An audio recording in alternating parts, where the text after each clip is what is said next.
The southern Russian front did not see this coming. In a lightning-fast 94 seconds, a surgical Ukrainian strike wiped out 1 million kilograms of ammunition and 6 elite Russian Marines. The blow was so quick, so pinpoint, that it dismantled Moscow's strategic blueprints right before a major international peace summit. It was more than an attack. It was a message encoded in fire and steel. And today, we unravel how intelligence, technology, and political calculation converged to execute one of the most devastating and symbolic operations of the entire war. Just shy of 4 a.m. local time, the operation kicked off. The target, the Mariupol Depot, a critical logistical hub for Russian military activities in southern Ukraine. This warehouse was much more than a simple storage facility. It was the main logistical artery for the southern front, supplying up to 50% of all small arms, artillery shells, and rockets for the Zaporizhia and Crimea corridor. Ukrainian intelligence revealed this massive stock wasn't for routine resupply. Moscow was stockpiling this ammo for a larger offensive designed to smash through Ukrainian lines. The attack was scheduled to happen right before an international peace summit, which would give Russia a significant upper hand in negotiations. Losing the Mariupol Depot would mean crippling the firepower and operational capacity of thousands of Russian troops. Confident in its security, Russia had heavily fortified the depot. The facility was shielded by layers of sophisticated air defenses, including the multi-million-dollar Pantsir S-1 surface-to-air missile system and the rapid-fire ZSU-23-2 anti-aircraft cannons. For electronic warfare, they deployed the Borisyoglebsk-2 system, specifically engineered to detect and jam enemy drones.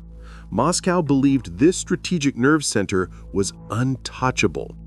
However, the Russian leadership failed to factor in Ukraine's strategy, which relied not on brute force, but on surgical precision and smart planning. The instrument that ultimately defeated this stronghold was a small, commercially available FPV drone, likely a hybrid model of 3D rebot technology with a cost of barely $500. This successful strike wasn't simply a matter of luck. The operation was the culmination of a 12-day intelligence and planning effort spearheaded by Ukraine's main Directorate of Intelligence. It all started with extensive reconnaissance. High-resolution satellite imagery from Maxar provided detailed top-down views of the depot. Concurrently, this was complemented by a Lelika 100 uncrewed aerial vehicle, which flew at 2,000 meters to conduct signals intelligence, or SIGINT. The drone mapped the electronic emissions of the Russian air defense and electronic warfare systems, providing a clear picture of the depot's protective bubble. On the ground, local partisan networks provided critical human intelligence, or HUMINT, monitoring vehicle movements and confirming the contents of the stockpile. Their reports verified the presence of approximately 1 million kilograms of ammunition slated for the upcoming Russian offensive. With an exhaustive understanding of the target, Ukrainian planners launched a calculated deception campaign. They broadcasted spoofed radio communications on frequencies they knew were monitored by Russian intelligence. These transmissions suggested preparations for a major Ukrainian ground assault near Kherson, about 160 kilometers west of Mariupol. As anticipated, Moscow took the bait. Elite units, including a team of 6 Marines and the specialized Agmat Vostok UAV squad, were redeployed to Mariupol. Considered a safe rear area location, an initial Ukrainian attempt to monitor a target truck using Russian CCTV systems failed due to their cyber defenses. Without hesitation, the team switched to their backup plan, using a Starlink link to receive real-time coordinates from partisans positioned just 3 kilometers from the depot. The rebot drone was launched, carrying a 5-kilogram explosive payload. To ensure a secure, unjammable link, it unspooled a fiber optic cable as it flew. During its approach, a sudden 20-knot crosswind challenged the mission. The operators in Kyiv had to recalibrate the AI guidance system on the fly.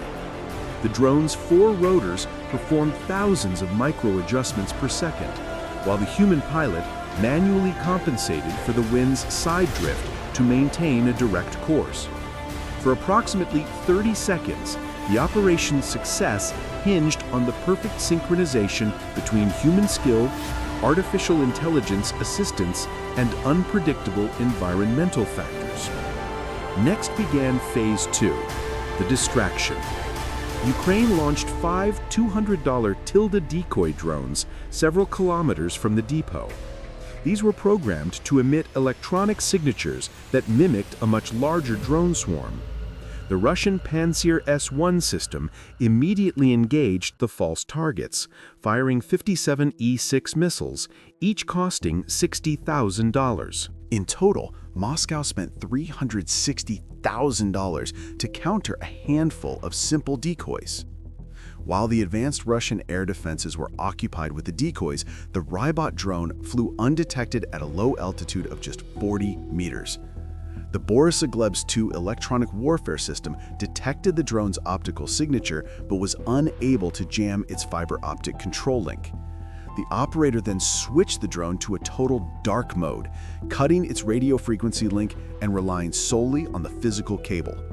Despite the persistent 20-knot wind gusts, the operator stabilized the drone and waited for final confirmation from the partisan team. Russian units were distracted and oblivious to the approaching threat. The target area was clear.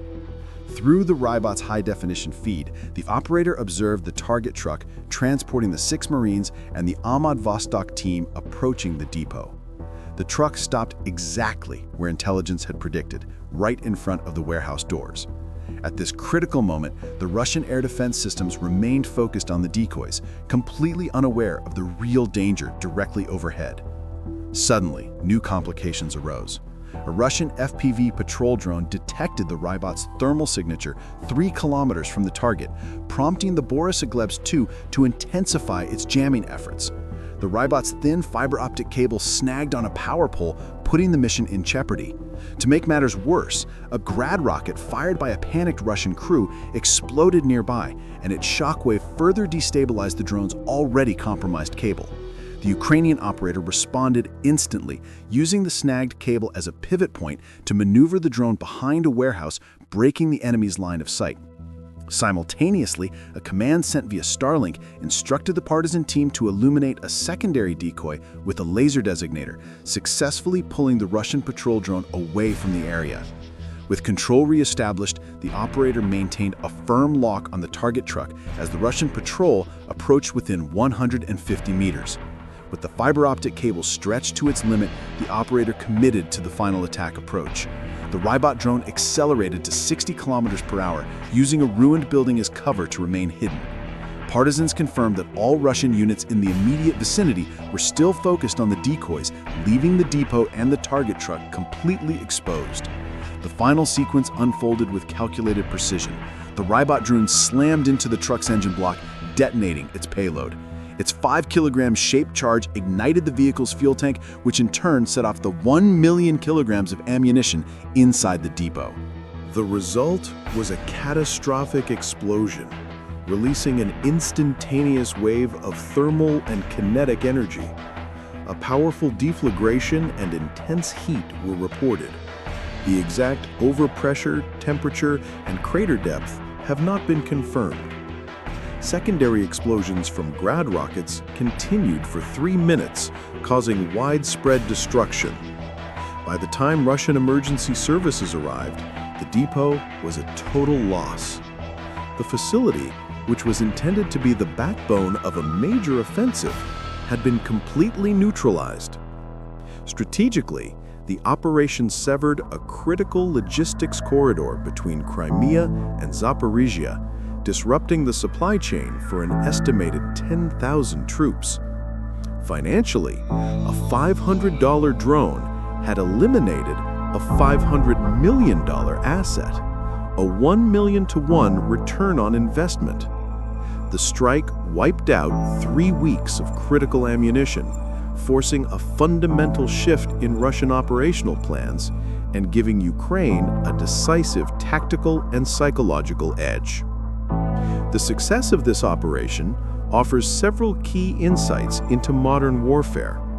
It demonstrates the power of integrating human intelligence from local partisans, reconnaissance from commercial satellites and drones, electronic warfare deception, and AI-assisted drone control. Ukraine's flexible strategy, with contingencies for every possible failure, allowed it to overcome formidable defenses. Every step, from intelligence gathering to the final strike, was planned with redundancy and adaptability. For military analysts, this attack is a case study of how low-cost, high-impact systems, combined with real-time human oversight, are changing the calculus of war. It proves that even heavily fortified, multi-layered defense installations can be vulnerable to integrated intelligence, electronic misdirection, and innovative drone deployment. The operation also underscores the effectiveness of perception management. By simulating a larger attack elsewhere, Ukraine lured elite Russian units into a trap, demonstrating the value of coordinated electronic and physical deception. In conclusion, the Mariupol depot attack serves as a textbook example of how a smaller, more agile force can achieve disproportionate results against a conventionally superior adversary. The age of asymmetric ingenuity has arrived.